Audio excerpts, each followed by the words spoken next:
আসসালামু আলাইকুম রহমতুল্লাহি ওয়া বারাকাতুহু। নবী করিম সাল্লাল্লাহু আলাইহি ওয়াসাল্লাম এর জীবনী আর রাহিকুল মাখতুম আমরা শুনছিলাম। আজকের পর্বে আমরা শুনব খায়বার অঞ্চলে ইসলামের সৈন্যদল, খায়বারের দুর্গসমূহ এবং খায়বার যুদ্ধের ঘটনা। আল্লাহুম্মা সাল্লি আলা মুহাম্মাদ ওয়া আলা আলি মুহাম্মাদ কামা সাল্লাইতা আলা ইব্রাহিম ওয়া আলা আলি ইব্রাহিম ইন্নাকা হামিদুম মাজিদ। আল্লাহুম্মা বারিক আলা মুহাম্মাদ ওয়া আলা আলি মুহাম্মাদ কামা বারাকতা আলা ইব্রাহিম ওয়ালা আল ইব্রাহিম ইন্নাকা হামিদুম মাজিদ। খায়বার অঞ্চলে ইসলামী সৈন্যদল। যে প্রভাতে খায়বার যুদ্ধ আরম্ভ হয়, মুসলিম সৈন্যদল তার পূর্বরাত্রি খায়বারের সন্নিকটে অতিবাহিত করেন, কিন্তু ইহুদিগণ এ ব্যাপারে কোনো খবর পায়নি। রাসূলুল্লাহ সাল্লাল্লাহু আলাইহি ওয়াসাল্লামের নিয়ম ছিল, কোনো সম্প্রদায়ের উপর আক্রমণ পরিচালনা করতে চাইলে সেখানে গিয়ে রাত্রি যাপন করতেন এবং সকাল না হওয়া পর্যন্ত আক্রমণ পরিচালনা করতেন না। এ প্রেক্ষিতে রাত যখন শেষ হওয়ার উপক্রম হল, তখন অন্ধকার থাকা অবস্থায় তিনি ফজরের সালাত আদায় করলেন। অতঃপর ঘোড়সাওয়ার মুসলিম সৈন্যগণ খায়বার অভিমুখে অগ্রসর হলেন। এদিকে খায়বারবাসীগণ তাদের প্রাত্যহিক কাজের ন্যায় আজও চাষাবাদের জন্য প্রয়োজনীয় যন্ত্রপাতি ও অন্যান্য সরঞ্জামাদি নিয়ে মাঠের দিকে যাচ্ছিল। কিন্তু অগ্রসরমান মুসলিম সৈন্যদের হঠাৎ দেখতে পেয়ে তারা শহরের দিকে দৌড় দিয়ে যেতে যেতে চিৎকার করে বলতে থাকে যে আল্লাহর কসম, মুহাম্মদ সাল্লাল্লাহু আলাইহি ওয়াসাল্লাম তার সৈন্য সহকারে এসে গেছেন। নবী করিম সাল্লাল্লাহু আলাইহি ওয়াসাল্লাম এ দৃশ্য দেখে বললেন, আল্লাহু আকবার, খায়বার ধ্বংস হল, আল্লাহু আকবার, খায়বার ধ্বংস হল।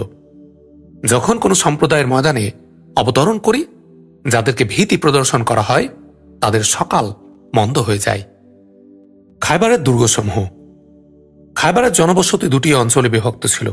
একটি অঞ্চলে নিম্নলিখিত 5টি দুর্গ ছিল: 1 নাইম দুর্গ, 2 সাব বিন মুয়াজ দুর্গ, 3 জুবায়ের কেল্লা দুর্গ, 4 উবাই দুর্গ, 5 নিজার দুর্গ। এসবের প্রথম 3টি দুর্গের সঙ্গে সংশ্লিষ্ট অঞ্চলকে নাতাত বলা হয়। অবশিষ্ট 2টি দুর্গের সঙ্গে সংশ্লিষ্ট অঞ্চল সাক নামে প্রসিদ্ধ ছিল। খায়বারের জনবসতির দ্বিতীয় অঞ্চলকে কাতিবাহ বলা হতো। এর মধ্যে মাত্র 3টি দুর্গ ছিল: 1 কামুস দুর্গ, এটা বনু নাজির গোত্রের আবুল হুকাইকের দুর্গ ছিল; 2 ওয়াতিহ দুর্গ; 3 সুলালিম দুর্গ। উপরিল্লিখিত 8টি দুর্গ ছাড়াও খায়বারের ছোট বড় আরও কিছু সংখ্যক দুর্গ এবং ঘাঁটি ছিল, কিন্তু শক্তি, সামর্থ্য ও নিরাপত্তার ব্যাপারে সকল দুর্গ পূর্বোক্তগুলোর সমপর্যায়ে ছিল না। তুলনামূলকভাবে এই দুর্গগুলো ক্ষুদ্রাকারের ছিল। মুসলিম সেনা শিবির। খায়বার যুদ্ধ প্রথম অঞ্চলে সীমাবদ্ধ ছিল। দ্বিতীয় অঞ্চলের দুর্গ 3টিতে যোদ্ধাদের আধিক্য থাকা সত্ত্বেও যুদ্ধ ছাড়াই মুসলিমগণের হাতে আত্মসমর্পণ করেছিল। নবী করিম সাল্লাল্লাহু আলাইহি ওয়াসাল্লাম সৈন্যদের শিবির স্থাপনের জন্য স্থান নির্বাচন করলেন। এ প্রেক্ষিতে হুবাব বিন মুনজির রাদিয়াল্লাহু তাআলা আনহু আরজ করলেন, হে আল্লাহর রাসূল সাল্লাল্লাহু আলাইহি ওয়াসাল্লাম, এ কথাটা বলুন যে আল্লাহ তাআলা আপনাকে এই স্থানে শিবির স্থাপনের নির্দেশ দিয়েছেন, না যুদ্ধের প্রয়োজনীয় ব্যবস্থা হিসাবে আপনি এটা করছেন? এটা কি আপনার ব্যক্তিগত অভিমত? নবী করিম সাল্লাল্লাহু আলাইহি ওয়াসাল্লাম বললেন, না, এটা হচ্ছে নেহাত একটি অভিমতের ব্যাপার, যুদ্ধের জন্য সুবিধাজনক মনে করেই করা হচ্ছে। হুবাব বিন মুনজির রাদিয়াল্লাহু তাআলা আনহু বললেন, হে আল্লাহর রাসূল সাল্লাল্লাহু আলাইহি ওয়াসাল্লাম, এই স্থানটি নাতাত দুর্গের সন্নিকটে অবস্থিত এবং খায়বারের যুদ্ধ অভিজ্ঞ সৈন্যগণ এ দুর্গে অবস্থান করছে। সেখান থেকে তারা আমাদের সকল অবস্থানের খবর জানতে পারবে, কিন্তু আমাদের পক্ষে তাদের কোনো অবস্থার খবর সংগ্রহ করা সম্ভব হবে না। অধিকন্তু আমরা তাদের নৈশকালীন আক্রমণ থেকে নিরাপদে থাকব না। তাদের তীর আমাদের নিকট পৌঁছে যাবে, কিন্তু আমাদের তীর তাদের নিকট পৌঁছবে না। তাছাড়া এই স্থানটি খেজুর বাগানের মধ্যে নিচু ভূমিতে অবস্থিত। এই স্থানে রোগ ব্যাধি সংক্রমণের আশঙ্কা থাকবে। সকল অসুবিধার প্রেক্ষাপটে আপনি এমন কোন স্থানে শিবির স্থাপনের ব্যবস্থা করুন যাতে আমরা এ সকল ক্ষতিকর অবস্থা থেকে মুক্ত থাকতে পারি। রাসূল সাল্লাল্লাহু আলাইহি ওয়াসাল্লাম বললেন, তুমি যে পরামর্শ দিলে তা যথার্থ। অতঃপর তিনি স্থান পরিবর্তন করে শিবির স্থাপনের নির্দেশ প্রদান করলেন। যুদ্ধ প্রস্তুতি এবং খায়বার বিজয়ের সুসংবাদ। যে রাত্রিতে নবী করিম সাল্লাল্লাহু আলাইহি ওয়াসাল্লাম খায়বার সীমানায় প্রবেশ করলেন, তখন তিনি বললেন, আগামীকাল আমি এমন এক ব্যক্তির হাতে পতাকা প্রদান করব যিনি আল্লাহ এবং তার রসুল সাল্লাল্লাহু আলাইহি ওয়াসাল্লামের প্রতি ভালোবাসা রাখেন এবং যাকে আল্লাহ ও তার রসুল সাল্লাল্লাহু আলাইহি ওয়াসাল্লাম ভালোবাসেন। রাত্রি শেষ হলে যখন সকাল হলো তখন সাহাবা কিরাম রাদিয়াল্লাহু আনহুম রাসূলুল্লাহ সাল্লাল্লাহু আলাইহি ওয়াসাল্লামের খিদমতে উপস্থিত হলেন। প্রত্যেকেরই আশা পতাকা তার হাতেই আসবে। রাসূল করিম সাল্লাল্লাহু আলাইহি ওয়াসাল্লাম বললেন, আলী ইবনু আবু তালিব কোথায়? সাহাবীগণ রাদিয়াল্লাহু আনহুম বললেন, হে আল্লাহর রাসূল সাল্লাল্লাহু আলাইহি ওয়াসাল্লাম, তার তো চোখের পীড়া হয়েছে। রাসূলুল্লাহ সাল্লাল্লাহু আলাইহি ওয়াসাল্লাম বললেন, তাকে ডেকে নিয়ে এসো। তাকে ডেকে আনা হলো। রাসূলুল্লাহ সাল্লাল্লাহু আলাইহি ওয়াসাল্লাম নিজ মুখ থেকে লালা নিয়ে তা তার চোখে লাগিয়ে দিয়ে দোয়া করলেন। তিনি এমনভাবে আরোগ্য লাভ করলেন যেন তার পীড়াজনিত কোনো যন্ত্রণাই ছিল না। অতঃপর তার হাতে পতাকা প্রদান করা হলো। তিনি আরজ করলেন, ইয়া রাসূলুল্লাহ সাল্লাল্লাহু আলাইহি ওয়াসাল্লাম, আমি তাদের সঙ্গে ওই সময় পর্যন্ত যুদ্ধ করব যে তারা আমাদের মতো হয়ে যাবে। নবী করিম সাল্লাল্লাহু আলাইহি ওয়াসাল্লাম বললেন, শান্তির সঙ্গে চলো এবং তাদের ময়দানে অবতরণ করো। অতঃপর তাদেরকে ইসলামের দাওয়াত দাও এবং ইসলামের মধ্যে আল্লাহর যে সমস্ত প্রাপ্য রয়েছে তা তাদের কর্তব্য সে সম্পর্কে তাদেরকে অবহিত করো। আল্লাহ তাআলা তোমাদের মাধ্যমে যদি একজনকে হিদায়াত দেন তাহলে তোমাদের জন্য তা লাল উটের চেয়েও উত্তম হবে। যুদ্ধের শুরু এবং নাইম দুর্গ বিজয়। উল্লেখিত 8টি দুর্গের মধ্যে সর্বপ্রথম নাইম দুর্গের উপর আক্রমণ পরিচালনা করা হয়, কারণ অবস্থানগত দিক এবং যুদ্ধ কৌশলের দৃষ্টিকোণ থেকে বিচার করলে আক্রমণ প্রতিহত করার ব্যাপারে এই দুর্গটি ছিল প্রথম শ্রেণীর এবং সবচেয়ে গুরুত্বপূর্ণ। অধিকন্তু এটি ছিল মারহাব নামীয় সে পরাক্রান্ত ও পরিশ্রমী ইহুদির দুর্গ, যাকে 1000 পুরুষের সমকক্ষ মনে করা হতো। আলী বিন আবু তালিব রাদিয়াল্লাহু তাআলা আনহু মুসলিম সৈন্যদের নিয়ে এ দুর্গের সামনে গিয়ে পৌঁছে ইহুদিদের নিকট ইসলামের দাওয়াত পেশ করলেন। তারা এই দাওয়াত প্রত্যাখ্যান করল এবং তাদের সম্রাট মারহাবের পরিচালনাধীনে মুসলিমগণের সঙ্গে প্রতিদ্বন্দ্বিতার জন্য অবস্থান গ্রহণ করল। প্রথমে মারহাব প্রতিদ্বন্দ্বিতার জন্য মুসলিমগণকে আহ্বান জানালেন, যার অবস্থা সম্পর্কে সালামা বিন আকওয়া রাদিয়াল্লাহু আনহু বর্ণনা করেছেন যে, যখন আমরা খায়বারে পৌঁছলাম তখন ইহুদি সম্রাট মারহাব স্বীয় তরবারি হস্তে আত্মম্ভরিতা প্রকাশ করে গর্ব করে বলল, খায়বার অবহিত আছে যে আমি মারহাব অস্ত্রে সজ্জিত বীর এবং অভিজ্ঞ। যখন যুদ্ধ ও সংঘাত অগ্নিশিখা নিয়ে সামনে আসে। এ প্রেক্ষিতে তার প্রতিদ্বন্দ্বী আমার চাচা আমির এগিয়ে এসে বললেন, খায়বার জানে যে আমি আমির অস্ত্র সজ্জিত বীর এবং যোদ্ধা। অতঃপর উভয়ের প্রতি আঘাত হানে। মারহাবের তরবারি আমার চাচার ঢালে গিয়ে বিদ্ধ হয়। আমির তাকে নিজ হতে মারার চেষ্টা করেন, কিন্তু তার তরবারি ছোট থাকার কারণে তিনি ইহুদির পায়ের গোছার উপর আঘাত হানেন। কিন্তু সে আঘাত মারহাবের পায়ে না লেগে তার নিজের হাঁটুতেই এসে লাগে। নিজের তলোয়ারে আঘাতপ্রাপ্ত হয়ে অবশেষে তিনি মৃত্যু মুখে পতিত হন। নবী করিম সাল্লাল্লাহু আলাইহি ওয়াসাল্লাম নিজের 2টি আঙ্গুল একত্রিত করে দেখিয়ে তার সম্পর্কে বলেন, তিনি দ্বিগুণ সওয়াবের অধিকারী হবেন। তিনি বড় পরিশ্রমী যোদ্ধা ছিলেন। অল্প সংখ্যকই আরব তার মতো কোনো জমিনের উপর চলে থাকবে। এরপর মারহাব অন্য আরেকজনকে প্রতিদ্বন্দ্বিতার জন্য আহ্বান করল এবং বলতে বলতে উপর্যুক্ত কবিতা আবৃত্তি করতে থাকল। যা হোক, আমির রাদিয়াল্লাহু তাআলা আনহু এর আহত হওয়ার পর মারহাবের সঙ্গে প্রতিদ্বন্দ্বিতার জন্য আলী রাদিয়াল্লাহু আনহু গমন করেন। সালামা বিন আকওয়া বর্ণনা করেন, ওই সময় আলী রাদিয়াল্লাহু আনহু একটি কবিতার চরণ আবৃত্তি করছিলেন। আমি সেই ব্যক্তি, আমার মাতা যার নাম রেখেছিলেন হায়দার বা বাঘ, বনের বাঘের মতো ভয়ঙ্কর। আমি তাদেরকে সা এর বিনিময়ে বর্ষার দ্বারা তাদের মাপ পূর্ণ করে দেব। অতঃপর তিনি মারহাবের মাথার উপর তরবারি দ্বারা এমনভাবে আঘাত করলেন যে সেখানে স্তূপ হয়ে গেল এবং আলী রাদিয়াল্লাহু আনহুর হাতে বিজয় অর্জিত হল। যুদ্ধের মাঝে আলী রাদিয়াল্লাহু আনহু ইহুদিদের দুর্গের নিকট পৌঁছলেন। তখন একজন ইহুদি দুর্গের উঁচু স্থান থেকে উকি দিয়ে দেখার পর জিজ্ঞেস করল, তুমি কে? আলী রাদিয়াল্লাহু আনহু বললেন, আমি আলী বিন আবু তালিব। ইহুদি বলল, সে গ্রন্থের শপথ যা মুসা আলাইহিস সালামের উপর অবতীর্ণ হয়েছিল, তোমরা সুউচ্চে রয়েছ। এরপর মারহাবের ভাই ইয়াসিরের কথা বের হল, কে এমন আছে যে আমার সামনে আসবে? তার আহ্বানে জুবাইর রাদিয়াল্লাহু তাআলা আনহু ময়দানে অবতরণ করেন। তাকে যুদ্ধে অংশগ্রহণ করতে দেখে তার মা সাফিয়া রাদিয়াল্লাহু আনহা বললেন, হে আল্লাহ রসুল সাল্লাল্লাহু আলাইহি ওয়াসাল্লাম, আমার পুত্র কি শহীদ হয়ে যাবে? নবী করিম সাল্লাল্লাহু আলাইহি ওয়াসাল্লাম বললেন, না, বরং তোমার ছেলে তাকে হত্যা করবে। কিছুক্ষণের মধ্যে আল্লাহ রসুল সাল্লাল্লাহু আলাইহি ওয়াসাল্লামের উক্তি সত্য প্রমাণিত হল। জুবাইর রাদিয়াল্লাহু আনহু ইয়াসিরকে হত্যা করলেন। এরপর নাইম দুর্গের নিকট উভয় পক্ষে তুমুল যুদ্ধ সংঘটিত হয়। এ যুদ্ধে কিছু সংখ্যক নেতৃস্থানীয় ইহুদি নিহত হয়। অবশিষ্ট ইহুদিগণ হতোদ্যম হয়ে পড়ে, যার ফলে মুসলিমগণের আক্রমণ প্রতিরোধ করতে তারা অক্ষম হয়ে পড়ে। কতগুলো সূত্র থেকে জানা যায় যে যুদ্ধ কয়েকদিন যাবত অব্যাহত ছিল এবং মুসলিমগণকে তীব্র প্রতিদ্বন্দ্বিতার সম্মুখীন হতে হয়েছিল। কিন্তু তা সত্ত্বেও এ যুদ্ধ থেকে মুসলিমগণের সঙ্গে যুদ্ধ চালিয়ে যাওয়ার ব্যাপারে তারা নিরাশ হয়ে পড়েছিল। এ কারণে অত্যন্ত সংগোপনে তারা এ দুর্গ পরিত্যাগ করে সাব নামক স্থানে চলে যায়। ফলে নাইম দুর্গ মুসলমানদের দখলে চলে আসে। সাব বিন মুয়াজ দুর্গ বিজয়। অত্যন্ত সুরক্ষিত ও মজবুত দুর্গ হিসাবে নাইম দুর্গের পরে ছিল সাব বিন মুয়াজ দুর্গের স্থান। মুসলিমগণ হুবাব বিন মুনজির আনসারী রাদিয়াল্লাহু আনহুর নেতৃত্বাধীনে এ দুর্গের উপর আক্রমণ পরিচালনা করেন এবং 3 দিন যাবৎ তারা অবরোধ করে রাখেন। তৃতীয় দিবসে রাসূলুল্লাহ সাল্লাল্লাহু আলাইহি ওয়াসাল্লাম এই দুর্গের উপর বিজয় লাভের জন্য বিশেষভাবে প্রার্থনা করেন। ইবনু ইসহাকের বর্ণনা সূত্রে জানা যায় যে আসলাম গোত্রের শাখা বনু সাহমের লোকজন রাসূল করিম সাল্লাল্লাহু আলাইহি ওয়াসাল্লামের খিদমতে উপস্থিত আরজ করলেন, আমরা চূর্ণ বিচূর্ণ হয়ে পড়েছি, আমাদের সহায় সম্পদ বলতে কিছু নেই। নবী করিম সাল্লাল্লাহু আলাইহি ওয়াসাল্লাম প্রার্থনা করলেন, হে আল্লাহ, তাদের অবস্থা সম্পর্কে আপনি সবচেয়ে বেশি জানেন।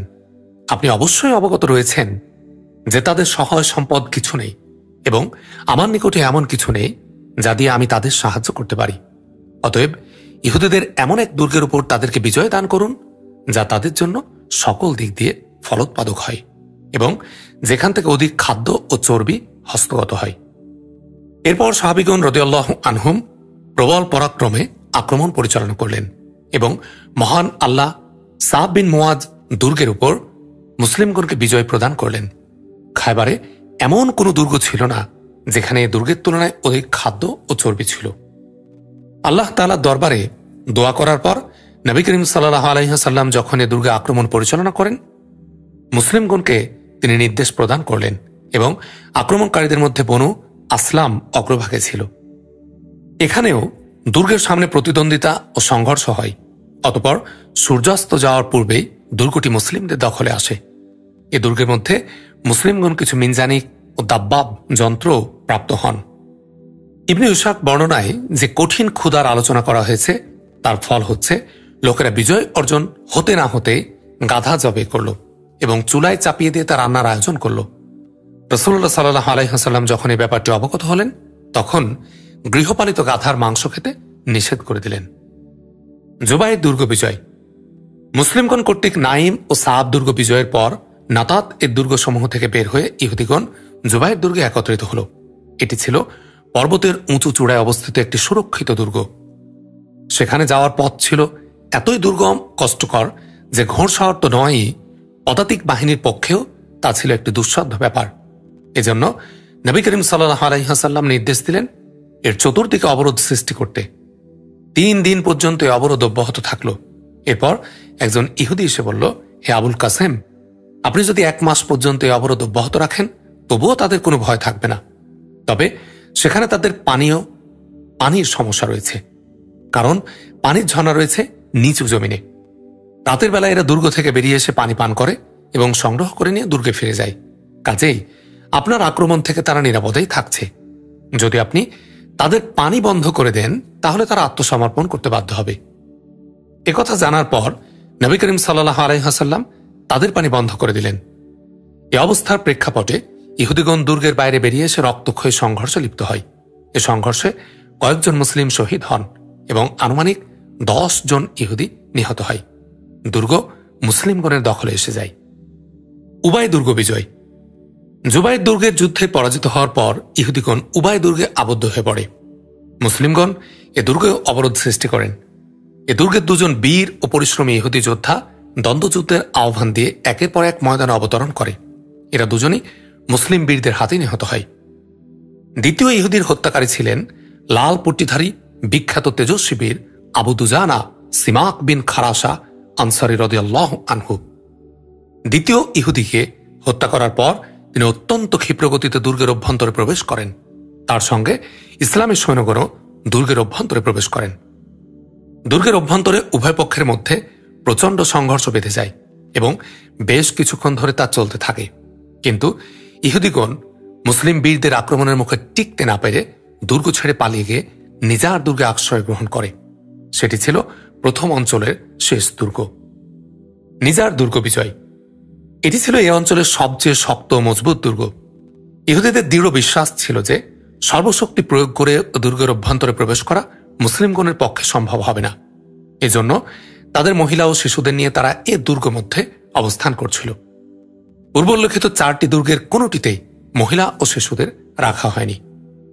মুসলিমগণ এ দুর্গটি অবরোধ করলেন, প্রবল চাপ সৃষ্টি করে চললেন। কিন্তু যেহেতু দুর্গটি একটি উঁচু পর্বত চূড়ায় অত্যন্ত সুরক্ষিত অবস্থানে ছিল, সেহেতু দুর্গের মধ্যে প্রবেশ লাভের কোনো সুযোগ মুসলিম সৈন্যরা করে নিতে পারছিলেন না। এদিকে দুর্গের বাইরে এসে যুদ্ধে লিপ্ত হওয়ার সাহস ইহুদিদের ছিল না।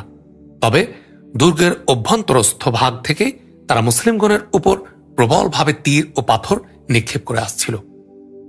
নিজার দুর্গ জয় করা যখন খুব আয়াসসাধ্য মনে হল, তখন নবী করিম সাল্লাল্লাহু আলাইহি ওয়াসাল্লাম মিনজানিক যন্ত্রটি ব্যবহারের জন্য পরামর্শ দিলেন। কয়েকটি কামানের গোলা আঘাত হানার ফলে তাদের দেয়ালে বেশ বড় আকারে ফাটল সৃষ্টি হয়ে যায়। সে ফাটলের পথ ধরে মুসলমানরা দুর্গ মধ্যে প্রবেশ করতে সক্ষম হন এবং ইহুদিদের সঙ্গে তীব্র সংঘর্ষ লিপ্ত হন। এ যুদ্ধে ইহুদিরা শোচনীয়ভাবে পরাজয় বরণ করার পর ইতস্তত বিক্ষিপ্ত অবস্থায় দুর্গ ছেড়ে পলায়ন করে। তারা প্রাণ ভয়ে এতই ভীত হয়ে পড়ে যে তাদের মহিলা ও শিশুগণকে পিছনে রেখে পলায়ন করে এবং তাদেরকে মুসলিমগণের দয়ার উপর ছেড়ে যায়। সুরক্ষিত নিজার ঘাঁটি দখলের ফলে খায়বারের প্রথম অর্ধেক অর্থাৎ নাতাত এবং শাক অঞ্চলের সকল অংশই মুসলিমগণের দখলে চলে আসে। এ অঞ্চলে আরও কিছু সংখ্যক ছোট ছোট দুর্গ ছিল, কিন্তু অপেক্ষাকৃত শক্তিশালী ঘাঁটিগুলো মুসলিমগণের দখলে চলে যাওয়ার ফলে ইহুদিরা ছোটখাটো দুর্গগুলো পরিত্যাগ করে এবং পরবর্তী পর্যায়ে খায়বার শহর পরিত্যাগ করে দ্বিতীয় অঞ্চলে অর্থাৎ কাতিবার দিকে পলায়ন করে। খায়বারের দ্বিতীয়ার্ধের বিজয়। নাতাত এবং শাক অঞ্চল বিজয়ের পর রাসূল করিম সাল্লাল্লাহু আলাইহি ওয়াসাল্লাম কাতিবা, আতিহ এবং সালালিম অঞ্চলের প্রতি মনোনিবেশ করলেন। সালালিম বনু নাজির গোত্রের এক প্রসিদ্ধ ইহুদি আবুল হুকাইকের দুর্গ ছিল। এদিকে নাতাত ও শাক অঞ্চলের বিজেতা ইহুদিগণ এখানে এসে আশ্রয় গ্রহণ করেছিল এবং এ দুর্গের প্রতিরক্ষা ব্যবস্থাকে অধিকতর শক্তিশালী এবং সুদৃঢ় করেছিল। এ 3টি দুর্গের কোনোটিতে যুদ্ধ হয়েছিল কিনা সে ব্যাপারে যুদ্ধ বিশারদগণের মধ্যে মতপার্থক্য রয়েছে। ইবনু ইসহাকের বর্ণনা সূত্রে জানা যায় যে কামুস দুর্গ বিজয়ের জন্য যুদ্ধ করা হয়েছিল এবং বর্ণনা ভঙ্গি থেকে এটা বোঝা যায় যে যুদ্ধের মাধ্যমে এ দুর্গের উপর মুসলিমগণের অধিকার প্রতিষ্ঠিত হয়েছিল। এ দুর্গ স্বেচ্ছায় সমর্পণের ব্যাপারে মুসলিমগণের সঙ্গে ইহুদিদের কোনো কথাবার্তা হয়নি, কিন্তু ওয়াকিদি স্পষ্টভাবে 2টি শব্দে প্রকাশ করেছেন যে এ অঞ্চলের দুর্গ 3টি আলাপ আলোচনার মাধ্যমে মুসলিমগণের হাতে সমর্পণ করা হয়। সম্ভবত কামুস দুর্গটি নিয়ে প্রথম অবস্থায় যুদ্ধ হয় এবং তারপর আলাপ আলোচনা শুরু হয়। তবে অন্য 2টি যুদ্ধ ছাড়াই মুসলিমগণের হাতে সমর্পণ করা হয়। অতঃপর মুসলিম বাহিনী কাতিবা গমন করে সেখানকার অধিবাসীদের বিরুদ্ধে দৃঢ় অবরোধ সৃষ্টি করেন। এই অবরোধ 14 দিন পর্যন্ত স্থায়ী হয়। অবরোধকালে ইহুদিগণ সে সময় পর্যন্ত দুর্গ হতে বাইরে আসেনি, যে পর্যন্ত না রাসূল করিম সাল্লাল্লাহু আলাইহি ওয়াসাল্লাম মিনজানিক যুদ্ধাস্ত্র ব্যবহারের ইচ্ছা প্রকাশ করেন। এই যুদ্ধাস্ত্র ব্যবহারের আশঙ্কায় যখন তারা বিধ্বস্ত হয়ে যাওয়ার ভয়ে ভীত হয়ে পড়ল, তখন সন্ধির মনোভাব ব্যক্ত করল। সন্ধির কথাবার্তা। ইবনু আবিল হুকাইক সর্বপ্রথম রাসূলুল্লাহ সাল্লাল্লাহু আলাইহি ওয়াসাল্লামের নিকট এ বলে সংবাদ প্রেরণ করে যে, আমি কি আপনার নিকট আগমন করে আপনার সঙ্গে কথাবার্তা বলতে পারি? নবী করিম সাল্লাল্লাহু আলাইহি ওয়াসাল্লাম বললেন, হ্যাঁ। রাসূলুল্লাহ সাল্লাল্লাহু আলাইহি ওয়াসাল্লামের হাস্যচক উত্তর লাভের পর সে তার খিদমতে উপস্থিত হয়ে এ শর্তের ভিত্তিতে সন্ধি করল যে দুর্গের মধ্যে যে সকল সৈন্য অবস্থান করছে তাদের জীবন রক্ষা করতে হবে, তাদের পরিবারবর্গকে তাদের সঙ্গে থাকতে দিতে হবে, অর্থাৎ তাদেরকে দাস দাসী বানানো যাবে না। পরিবার পরিজন সহ তাদের খাইবার জমিন ছেড়ে বাইরে যেতে দিতে হবে। তাদের সম্পদাদি যথা বাগ, বাগিচা, সোনাদানা, অশ্ব, যুদ্ধে ব্যবহারযোগ্য লৌহবর্ম ইত্যাদি রাসূলুল্লাহ সাল্লাল্লাহু আলাইহি ওয়াসাল্লামের নিকট তারা সমর্পণ করবে। শুধু সে কাপড়গুলো তারা সঙ্গে নিতে পারবে যা মানুষের লজ্জা নিবারণ ও জীবন ধারণের প্রয়োজন হবে। নবী করিম সাল্লাল্লাহু আলাইহি ওয়াসাল্লাম বললেন, যদি তোমরা আমার নিকট থেকে কিছু গোপন করো তাহলে আল্লাহ ও তার রসুল সাল্লাল্লাহু আলাইহি ওয়াসাল্লাম দায়িত্বমুক্ত হবেন। ইহুদিগণ এ সকল শর্ত মেনে নেয়ার ফলে মুসলিমগণের সঙ্গে তাদের সন্ধি হয়ে গেল। এ সন্ধির ফলশ্রুতিতে আলোচ্য দুর্গ তিনটি মুসলিমগণের অধিকারে এসে যায় এবং এভাবে খায়বার বিজয় সম্পূর্ণ হয়। পদভঙ্গের কারণে আবুল হুকাইকের 2 ছেলের হত্যা। আবুল হুকাইকের 2 ছেলে এ সন্ধি চুক্তির শর্ত ভঙ্গ করে অনেক সম্পদ গোপনে সরিয়ে নেয়। তারা একটি চামড়াও উধাও করে দেয় যার মধ্যে অনেক সম্পদ এবং হুয়াই বিন আখতাবের অলঙ্কারাদি ছিল। হুয়াই বিন আখতাব মদিনা হতে বনু নাজিরের বিতাড়নের সময় এ সকল অলঙ্কারাদেরই সঙ্গে এনেছিল। ইবনু ইসহাকের বর্ণনায় আছে যে যখন কিনানা বিন আবিল হুকাইককে রাসূলুল্লাহ সাল্লাল্লাহু আলাইহি ওয়াসাল্লামের নিকট নিয়ে আসা হলো, তখন তার নিকট বনু নাজিরের সম্পদ গচ্ছিত ছিল। কিন্তু রাসূলুল্লাহ সাল্লাল্লাহু আলাইহি ওয়াসাল্লাম যখন এ বিষয়ে তাকে জিজ্ঞাসাবাদ করলেন, তখন সে তার জানার ব্যাপারটি সরাসরি অস্বীকার করে বলল যে গচ্ছিত সম্পদের স্থান সম্পর্কে সে কিছুই জানে না। অতঃপর একজন ইহুদি এসে বলল যে আমি কিনানাকে প্রতিদিন এ বিজন প্রান্তের কোনো এক স্থানে ঘোরাফেরা করতে দেখি। ইহুদির কথার প্রেক্ষিতে রাসূলুল্লাহ সাল্লাল্লাহু আলাইহি ওয়াসাল্লাম কিনানাকে বললেন, এ কথা বলো, যদি এ গচ্ছিত সম্পদ আমরা তোমার নিকট থেকে বের করে নিতে পারি তাহলে তোমাকে হত্যা করব কিনা। সে বলল, জি হ্যাঁ। সাহাবীগণ রাদিয়াল্লাহু আনহুমকে সে প্রান্তর খননের নির্দেশ দিলেন। অতঃপর সেখান থেকে কিছু সম্পদ পাওয়া গেল। অবশিষ্ট সম্পদ সম্পর্কে নবী করিম সাল্লাল্লাহু আলাইহি ওয়াসাল্লাম তাকে জিজ্ঞেস করলে আগের মতো সে অস্বীকার করল। ফলে তার শাস্তি বিধানের জন্য তাকে জুবাইর রাদিয়াল্লাহু আনহুর হাতে সমর্পণ করা হলো এবং একথাও বলা হলো যে যতক্ষণ পর্যন্ত সমস্ত সম্পদ আমাদের হস্তগত হবে না ততক্ষণ শাস্তিদান অব্যাহত থাকবে। জুবাইর রাদিয়াল্লাহু তাআলা আনহু চকমকি পাথর দ্বারা তার বক্ষে আঘাত করতে থাকেন, যার ফলে জীবন মরণ সন্ধিক্ষণের অবস্থা সৃষ্টি হল তার। অতঃপর রাসূলুল্লাহ সাল্লাল্লাহু আলাইহি ওয়াসাল্লাম মুহাম্মদ বিন মাসলামার হস্তে তাকে সমর্পণ করেন। তিনি মাহমুদ বিন মাসলামার হত্যার বদলাস্বরূপ তার গ্রীবা কর্তন করে তাকে হত্যা করেন। মাহমুদ ছায়ার বিশ্রাম গ্রহণের উদ্দেশ্যে নাইম দুর্গের দেয়ালের পাশে বসেছিলেন। এমন সময় এক ব্যক্তি তার উপর একটি চাক্কির পাট নিক্ষেপ করে তাকে হত্যা করে।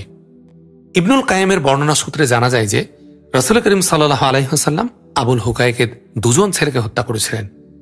ওই 2 জনের বিরুদ্ধে সম্পদ গোপন করার সাক্ষ্য দিয়েছিল কিনানার চাচাতো ভাই। এরপর রাসূল করিম সাল্লাল্লাহু আলাইহি ওয়াসাল্লাম হুয়াই বিন আখতাবের কন্যা সাফিয়াকে বন্দী করেন। সে ছিল কিনানা বিন আবিল হুকাইকের স্ত্রী এবং তখনও সে নববধূ ছিল। এ অবস্থায় তার বিদায় দেয়া হয়েছিল। গনিমতের মাল বন্টন। রাসূলুল্লাহ সাল্লাল্লাহু আলাইহি ওয়াসাল্লাম ইচ্ছা করেছিলেন খায়বার হতে ইহুদিদের বিতাড়িত করতে এবং সেই শর্তে চুক্তি সম্পাদিত হয়েছিল। কিন্তু ইহুদিগণ রাসূলুল্লাহ সাল্লাল্লাহু আলাইহি ওয়াসাল্লামের নিকট আরজ পেশ করল এ জমিন তাদের থাকতে দেওয়ার জন্য। তারা বলল, আমাদের এ জমিনে থাকতে দিন, আমরা এর দেখাশোনা করব, কারণ এ জমিন সম্পর্কে আপনাদের তুলনায় আমাদের দক্ষতা অভিজ্ঞতা অনেক বেশি। এদিকে রাসূলুল্লাহ সাল্লাল্লাহু আলাইহি ওয়াসাল্লাম এবং সাহাবীগণ এর নিকট এমন দাস ছিল না যারা এ জমিন দেখাশোনা ও চাষাবাদ এবং বুননের কাজকর্ম করতে পারবে। তাছাড়া সাহাবীগণ রাদিয়াল্লাহু আনহুম গণের এমন অবসরও ছিল না যে তারা এ সকল কাজকর্ম করতে পারবেন। এ কারণে নবী করিম সাল্লাল্লাহু আলাইহি ওয়াসাল্লাম এ শর্তে খায়বারের ভূমি ইহুদিদের হাতে ছেড়ে দিলেন যে সমস্ত ক্ষেত, খামার ও বাগ বাগিচার উৎপাদনের অর্ধাংশ ইহুদিদের দেয়া হবে এবং তিনি যতদিন চাবেন ততদিন এ ব্যবস্থা বজায় থাকবে। যখন প্রয়োজন বোধ করবেন তখন তাদের বিতাড়িত করা হবে। উৎপাদনের পরিমাণ নির্ধারণের জন্য আব্দুল্লাহ বিন রাওয়াহা রাদিয়াল্লাহু আনহুকে নিয়োজিত করা হয়। খায়বারের লব্ধ সম্পদ 36 অংশে বন্টনের ব্যবস্থা করা হয়। এর প্রতি অংশ পুনরায় 100 ভাগে বিভাজন করে বন্টনের ব্যবস্থা করা হয়। এভাবে মোট সম্পদ বন্টন করা হতো 3600 অংশে। এর মধ্যে হতে অর্ধেক অর্থাৎ 1800 অংশ ছিল রাসূলুল্লাহ সাল্লাল্লাহু আলাইহি ওয়াসাল্লাম এবং সাহাবীগণ রাদিয়াল্লাহু আনহুমের। সাধারণ মুসলিমগণের মতোই রাসূলুল্লাহ সাল্লাল্লাহু আলাইহি ওয়াসাল্লাম মাত্র একটি অংশ গ্রহণ করতেন। অবশিষ্ট 1800 অংশ অর্থাৎ দ্বিতীয়ার্ধ রাসূলুল্লাহ সাল্লাল্লাহু আলাইহি ওয়াসাল্লাম মুসলিমগণের সামাজিক প্রয়োজন ও আপৎকালীন সময়ের জন্য পৃথক করে রাখতেন। খায়বারের লব্ধ সম্পদ এ কারণে 1800 অংশে বন্টনের ব্যবস্থা ছিল যে হুদাইবিয়াতে অংশগ্রহণকারীদের জন্য আল্লাহ তাআলার পক্ষ থেকে এটা ছিল এক বিশেষ দান।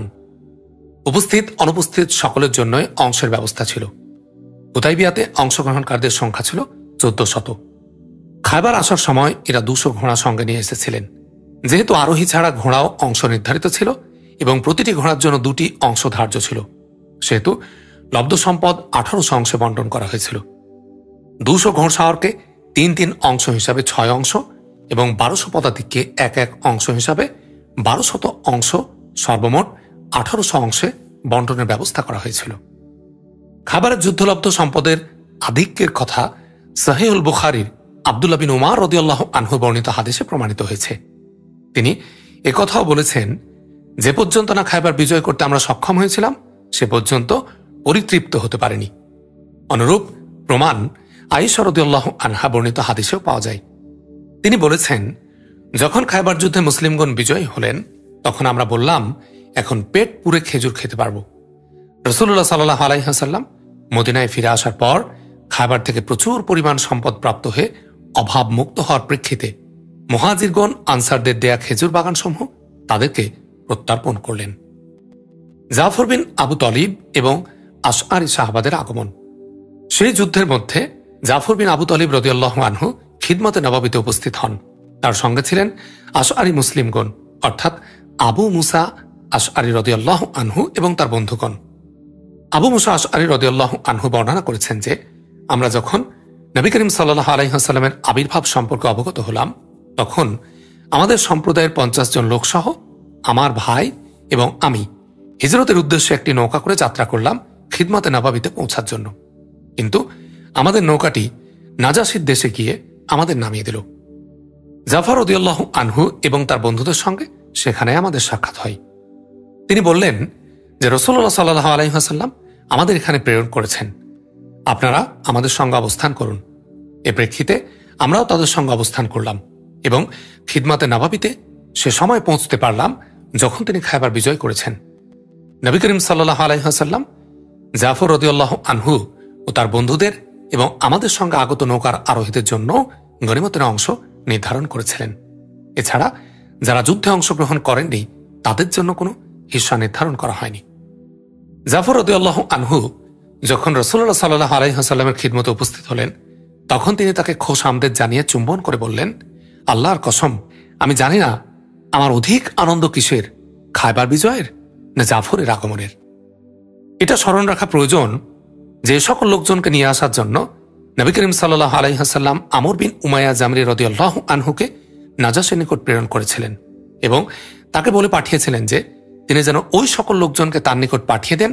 ফলে নাজাশী 2টি নৌকা করে তাদের মদিনার উদ্দেশ্যে পাঠিয়ে দেন। এরা ছিলেন সর্বমোট 16 জন। অধিকন্তু কিছু সংখ্যক মহিলা এবং শিশুও ছিল সে দলে, আর অন্যান্য যারা ছিলেন তারা এর পূর্বেই মদিনায় ফিরে এসেছিলেন। সাফিয়া রাদিয়াল্লাহু আনহার সঙ্গে বিবাহ।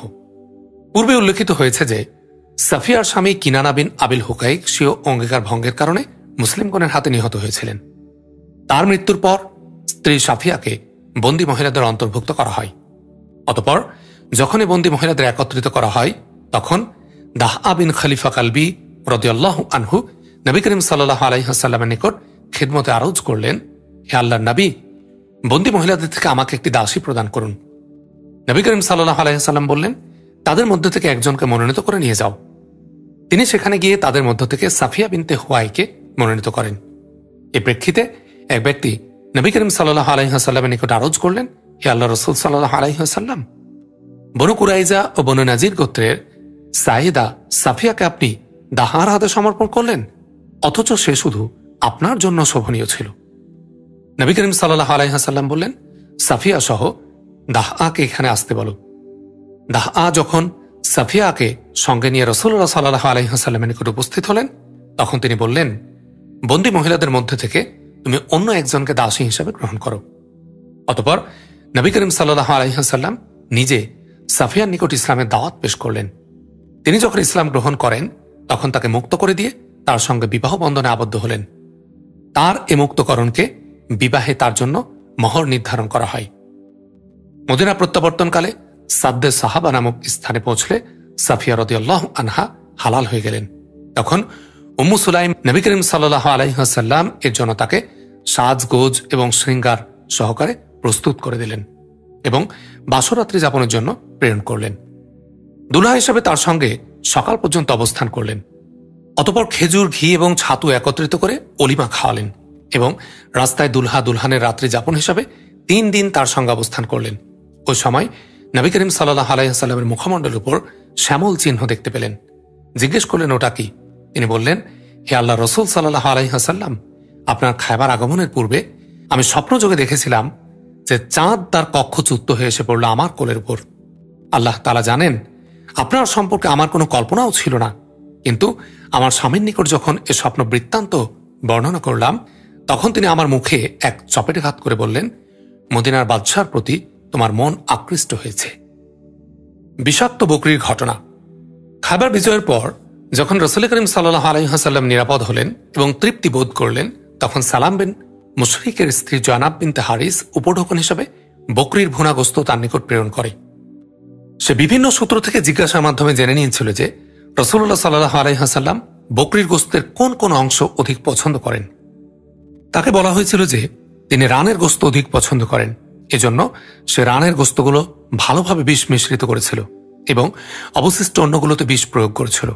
অতঃপর সে গোশতগুলো নবী করিম সাল্লাল্লাহু আলাইহি ওয়াসাল্লামের সামনে এনে রাখা হলে নবী করিম সাল্লাল্লাহু আলাইহি ওয়াসাল্লাম রানের গোশতের টুকরোটি উঠিয়ে তার কিছু অংশ চেবানোর পর মুখ থেকে বের করে তা ফেলে দিলেন এবং বললেন, এ হাড্ডি আমাকে বলছে যে এর সঙ্গে বিষ মিশ্রিত করা হয়েছে। এরপর নবী করিম সাল্লাল্লাহু আলাইহি ওয়াসাল্লাম জয়নাবকে ডাকিয়ে নিয়ে তাকে যখন বিষয়টি জিজ্ঞেস করলেন তখন সে বিষ প্রয়োগের কথা স্বীকার করল। তিনি তাকে পুনরায় জিজ্ঞেস করলেন, তুমি এমন কাজ কেন করলে? সে উত্তরে বলল, আমি চিন্তা করলাম এ ব্যক্তি যদি বাদশাহ হন তাহলে আমরা তার থেকে নিষ্কৃতি লাভ করব, আর যদি নবী হন তাহলে তাকে এ সংবাদ জানিয়ে দেওয়া হবে এবং তিনি বেঁচে যাবেন। তার এ কথা শুনে নবী করিম সাল্লাল্লাহু আলাইহি ওয়াসাল্লাম তাকে ক্ষমা করলেন। এ সময় নবী করিম সাল্লাল্লাহু আলাইহি ওয়াসাল্লামের সঙ্গে ছিলেন বিশর বিন বারা বিন মারুর রাদিয়াল্লাহু আনহু। তিনি এক গ্রাস গিলে ফেললেন, ফলে তার মৃত্যু হয়েছিল। এ মহিলাকে নবী করিম সাল্লাল্লাহু আলাইহি ওয়াসাল্লাম ক্ষমা করেছিলেন কিংবা হত্যা করেছিলেন সে ব্যাপারে বর্ণনাকারীগণের মধ্যে মতপার্থক্য রয়েছে। মতপার্থক্যের সামঞ্জস্য বিধান করতে গিয়ে বলা হয়েছে, নবী করিম সাল্লাল্লাহু আলাইহি ওয়াসাল্লাম প্রথমে মহিলাকে ক্ষমা করেছিলেন, কিন্তু যখন বিশর রাদিয়াল্লাহু আনহু এর মৃত্যু সংঘটিত হয়ে গেল তখন তাকে হত্যার বিনিময়ে হত্যা করা হল। খায়বার যুদ্ধে 2 দলের প্রাণহানি। খায়বারের বিভিন্ন সংঘর্ষে সর্বমোট শহীদ মুসলিমগণের সংখ্যা ছিল 16 জন। বনু কুরাইশের 4 জন, বনু আসজার 1 জন, বনু আসলামের 1 জন, খায়বার অধিবাসীদের মধ্য হতে 1 জন এবং বাকিরা অন্যান্য আনসার গোত্রের। তাছাড়া 18 জনের কথাও বলা হয়ে থাকে। আল্লামা মনসুরপুরি 19 জনের কথা উল্লেখ করেছেন। অতঃপর তিনি বলেছেন যে আমি অন্বেষণ করে 23 জনের নাম পেয়েছি। জানিফ বিন ওয়াইলার নাম শুধু অকেদি উল্লেখ করেছেন। তাবারি বলেছেন শুধু জানিফ বিন হাবিবের নাম। বিশর বিন বারা বিন মারুর রাদিয়াল্লাহু আনহুর মৃত্যু হয়েছিল যুদ্ধ শেষে সে বিষ মিশ্রিত মাংস খাওয়ার ফলে, যা জয়নাব ইয়াহুদি পাঠিয়েছিল রাসূলুল্লাহ সাল্লাল্লাহু আলাইহি ওয়াসাল্লামের নিকট উপঢৌকন স্বরূপ। বিশর বিন আব্দুল মুনজির সম্পর্কে 2টি বর্ণনা রয়েছে। 1, তিনি বদর যুদ্ধে শহীদ হয়েছিলেন। 2, খায়বার যুদ্ধে শহীদ হয়েছিলেন। আমার মতে প্রথম মতটি অধিক শক্তিশালী এবং সমর্থনযোগ্য। অন্য পক্ষ অর্থাৎ ইহুদিগণের মৃত্যুর সংখ্যা ছিল 93। ফাদাক। খায়বারে পৌঁছে রাসূলুল্লাহ সাল্লাল্লাহু আলাইহি ওয়াসাল্লাম ইসলামের দাওয়াত দেওয়ার জন্য মুহাইসা বিন মাসউদকে ফাদাক অঞ্চলে ইহুদের নিকট প্রেরণ করেছিলেন। ফাদাকবাসীগণ মানসিক দ্বিধাদ্বন্দ্বের কারণে প্রথমত ইসলাম গ্রহণের প্রতি তেমন আগ্রহ প্রকাশ করেনি, কিন্তু আল্লাহ তাআলা যখন খায়বারের ইহুদিদের উপর মুসলিমগণকে বিজয় দান করলেন তখন তারা মনে প্রাণে ভীত হয়ে পড়ল এবং নবী করিম সাল্লাল্লাহু আলাইহি ওয়াসাল্লামের নিকট লোক পাঠিয়ে খায়বারবাসীগণের চুক্তির অনুরূপ ফাদাকের উৎপাদনের অর্ধেক দেওয়ার প্রতিশ্রুতি সহ সন্ধি চুক্তির প্রস্তাব করল। রাসূলুল্লাহ সাল্লাল্লাহু আলাইহি ওয়াসাল্লাম সানন্দে এ প্রস্তাব গ্রহণ করলেন, যার ফলে অত্যন্ত সহজভাবে ফাদাকের উপর মুসলিমগণের অধিকার প্রতিষ্ঠিত হল। এই অধিকার প্রতিষ্ঠার জন্য মুসলিমগণকে ঘোড়া, উট কিংবা তরবারি ব্যবহার করতে হয়নি। ওয়াদিল কুরা। খায়বার বিজয়ের পর রাসূলুল্লাহ সাল্লাল্লাহু আলাইহি ওয়াসাল্লাম মনের দিক দিয়ে যখন কিছুটা মুক্ত হলেন তখন ওয়াদিল কুরা বা কুরা উপত্যকায় গমন করলেন। সেখানে ইহুদিদের একটি দলের বসবাস ছিল। এক পর্যায়ে আরবদের একটি দল গিয়ে তাদের সঙ্গে মিলিত হয়। মুসলিমগণ যখন কুরা উপত্যকায় অবতরণ করলেন, তখন ইহুদিগণ তাদের প্রতি তীর নিক্ষেপ করে আক্রমণ করল। তারা পূর্ব হতে সারিবদ্ধভাবে দাঁড়িয়ে আক্রমণের জন্য প্রস্তুত ছিল। তাদের এ আক্রমণে রাসূলুল্লাহ সাল্লাল্লাহু আলাইহি ওয়াসাল্লামের মিদআম নামক এক দাস মৃত্যুমুখে পতিত হল। লোকজনেরা বললেন, তার জন্য জান্নাত বরকতময় হোক। নবী করিম সাল্লাল্লাহু আলাইহি ওয়াসাল্লাম বললেন, কখনোই না। সে সত্তার শপথ যার হাতে রয়েছে আমার জীবন। খায়বার যুদ্ধে এ ব্যক্তি যুদ্ধলব্ধ মাল হতে বন্টনের পূর্বেই যে চাদরখানা চুরি করেছিল তা আগুনে পরিবর্তিত হয়ে ওর জন্য দীপ্তিমান হয়ে উঠেছে। রাসূলুল্লাহ সাল্লাল্লাহু আলাইহি ওয়াসাল্লামের এ কথা শুনে একটি ফিতা, দুটি ফিতা কিংবা যিনি যে জিনিস গোপনে নিয়ে গিয়েছিলেন সে সব রাসূলুল্লাহ সাল্লাল্লাহু আলাইহি ওয়াসাল্লামের খিদমতে এনে হাজির করলেন। নবী করিম সাল্লাল্লাহু আলাইহি ওয়াসাল্লাম বললেন, এ একটি ফিতা, দুটি ফিতা ছিল আগুনের। অতঃপর রাসূলুল্লাহ সাল্লাল্লাহু আলাইহি ওয়াসাল্লাম মুসলিম বাহিনীকে যুদ্ধের উপযোগী সুশৃঙ্খলভাবে সারিবদ্ধ করলেন। সমগ্র বাহিনীর পতাকা সাদ বিন উবাদার হাতে সমর্পণ করলেন।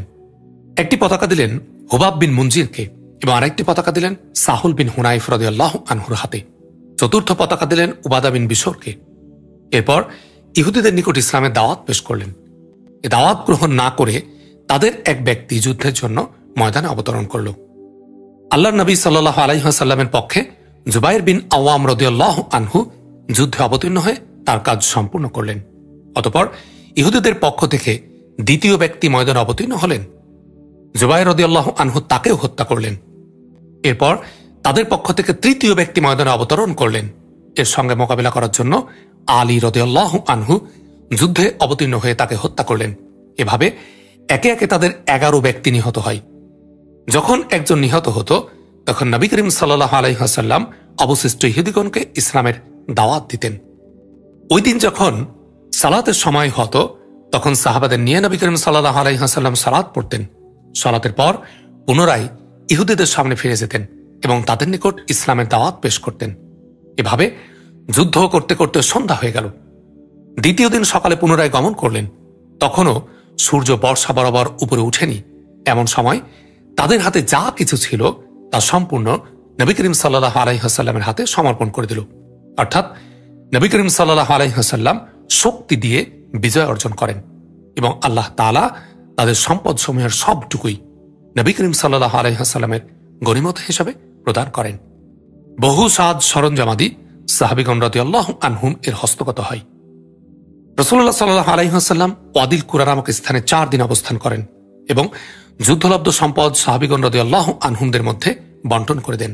তবে জমিজমা খেজুরের বাগানগুলো ইহুদিদের হাতেই ছেড়ে দেন এবং খায়বারবাসীগণের অনুরূপ ওয়াদিল কুরাবাসীগণের সঙ্গেও একটি চুক্তি সম্পাদন করেন। তাইমার ইহুদিগণ যখন খায়বার, ফাদাক, ওয়াদিল কুরার অধিবাসীদের পরাভূত হওয়ার খবর পেল তখন তারা মুসলিমগণের বিরুদ্ধে শক্তির মহড়া প্রদর্শন ছাড়াই সন্ধি চুক্তি সম্পাদনের উদ্দেশ্যে রাসূলুল্লাহ সাল্লাল্লাহু আলাইহি ওয়াসাল্লামের নিকট দূত প্রেরণ করল। রাসূলুল্লাহ সাল্লাল্লাহু আলাইহি ওয়াসাল্লাম তাদের সন্ধি প্রস্তাব গ্রহণ করে সম্পদাদি সহ বসবাসের অনুমতি দেন। অতঃপর তাদের সঙ্গে সন্ধি চুক্তি সম্পাদন করেন, যার ভাষা ছিল নিম্নরূপ। এই দলিল লিখিত হল আল্লাহ রসুল মুহাম্মদ সাল্লাল্লাহু আলাইহি ওয়াসাল্লামের পক্ষ থেকে বনু আদিয়ার জন্য। তাদের উপর কর ব্যবস্থা প্রবর্তন করা হলো এবং মুসলিমগণ তাদের জিম্মাদার হলেন। তাদের উপর কোনো প্রকার অন্যায় করা হবে না এবং দেশ থেকে তাদের বিতাড়িত করা হবে না। রাত্রি হবে তাদের সাহায্যকারী, দিন হবে পূর্ণতা প্রদানকারী, অর্থাৎ এ চুক্তি হবে স্থায়ী ব্যবস্থা।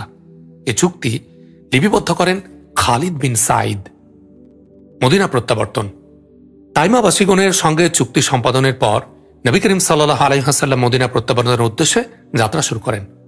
প্রত্যাবর্তনকালে লোকজনেরা একটি উপত্যকার নিকট পৌঁছে সকলে উচ্চস্বরে বলতে থাকেন, আল্লাহু আকবার, আল্লাহু আকবার, লা ইলাহা ইল্লাল্লাহ। তা শুনে রাসূলুল্লাহ সাল্লাল্লাহু আলাইহি ওয়াসাল্লাম বললেন, স্বীয় আত্মার প্রতি কমলতা প্রদর্শন করো।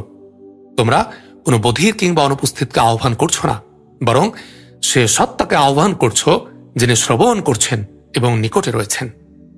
পথ চলার সময় একবার রাত্রিবেলা দীর্ঘ সময় যাবৎ চলার পর রাত্রির শেষ ভাগে পথের মধ্যে কোনো এক জায়গায় শিবির স্থাপন করলেন এবং শয্যা গ্রহণের সময় বিলাল রাদিয়াল্লাহু আনহুকে বলে তাগাদা দিয়ে রাখলেন যে রাত্রিতে আমাদের প্রতি খেয়াল রেখো, অর্থাৎ প্রত্যুষে আমাদের জাগিয়ে দিও।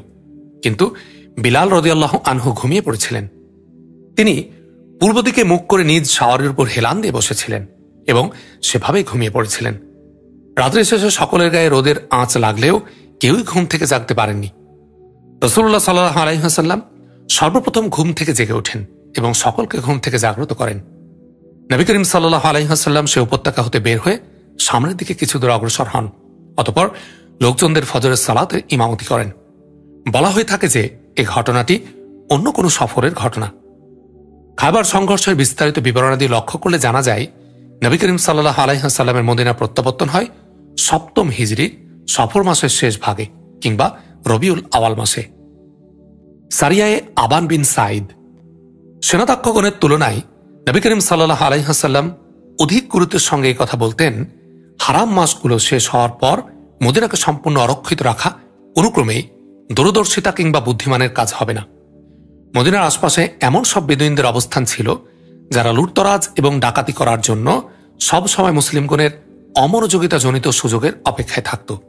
এ কারণে তার খায়বার অভিযানের প্রাক্কালে বেদুইনদের ভীতি প্রদর্শনের উদ্দেশ্যে আবান বিন সাইদ রাদিয়াল্লাহু আনহুর নেতৃত্বে নজদের নিকট এক বাহিনী প্রেরণ করেন। আবান বিন সাইদ তার উপর আরোপিত দায়িত্ব পালন শেষে প্রত্যাবর্তন করলে খায়বারে নবী করিম সাল্লাল্লাহু আলাইহি ওয়াসাল্লামের সঙ্গে তার সাক্ষাৎ হয়। ওই সময় খায়বার বিজয় পর্ব শেষ হয়েছিল।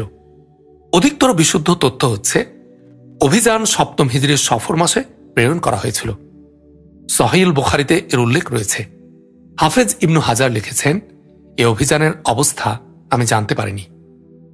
আলহামদুলিল্লাহি রাব্বিল আলামিন। আগামী পর্বে আমরা শুনব ৭ম হিজরির অবশিষ্ট সারিয়া এবং যুদ্ধসমূহ। আগামী পর্বটি শোনার আহ্বান জানিয়ে আজ শেষ করছি। আসসালামু আলাইকুম ওয়া রাহমাতুল্লাহ।